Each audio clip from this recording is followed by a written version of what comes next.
Hi there, Year 4, and welcome back to Storytime. It's part 6 of Michael Morpurgo's The Pied Piper of Hamelin.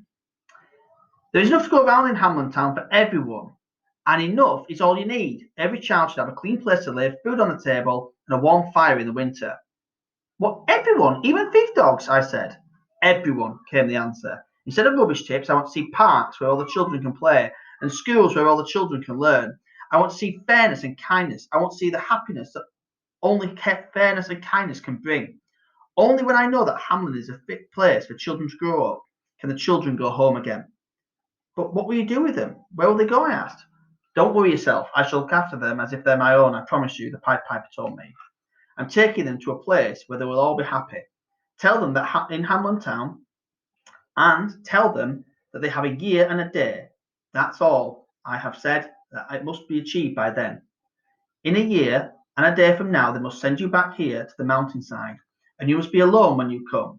When you return, all you have to do is play on my magic flute. If everything is as it should be in Hamelin Town, then you will hear its music. If not, it will be silent as it is now, and remain silent forever. I shall be listening, and if I hear the music, the mountain top will open up for you, and Hamelin's children will come home, and all shall be well again. I promise you. Take the flute with you now and go. What about Emma? I cried. What about my friends? I'll have no one to play with. I'll be all alone. Please let me come in. Please let me go with him. I pleaded, I begged, but no answer came. He didn't speak to me again. Very soon the singing faded, and I was left alone and bereft on the mountainside. With a heavy heart, I made my way back to Hamelin Town.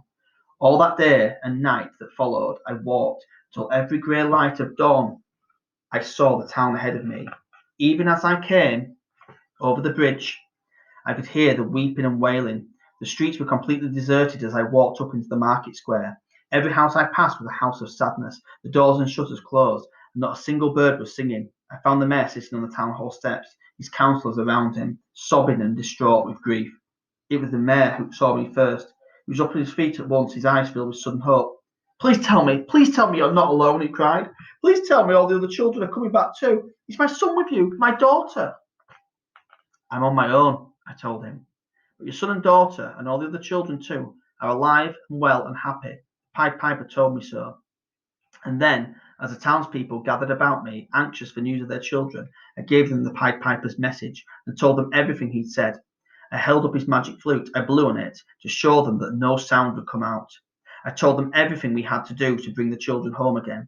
Now in a year and a day, if we did all the Pied Piper had asked, I would be able to go back up to the mountain. I would play the magic flute and the mountain would open up, the children would be released and come back home. I told them also that if we didn't change our ways, if by then fairness and kindness did not rule Hamelin Town, the Pied Piper said we would never see the children again. They listened in silence. By the time I'd finished speaking, the mayor and his councillors could only hang their heads in shame.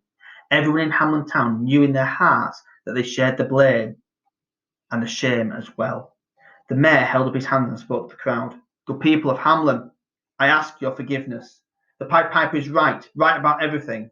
And with that, he took off his ermine cloak, his golden chain of office, pulled the jewelled rings from his fingers, and dropped them all onto the ground at his feet. I shall give all I have, he went on.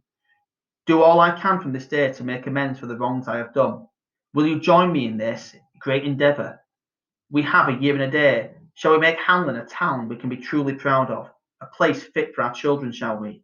Everyone was cheering then, not cheering the mayor, but cheering the idea, the Pied Piper's idea. See you tomorrow. Bye-bye.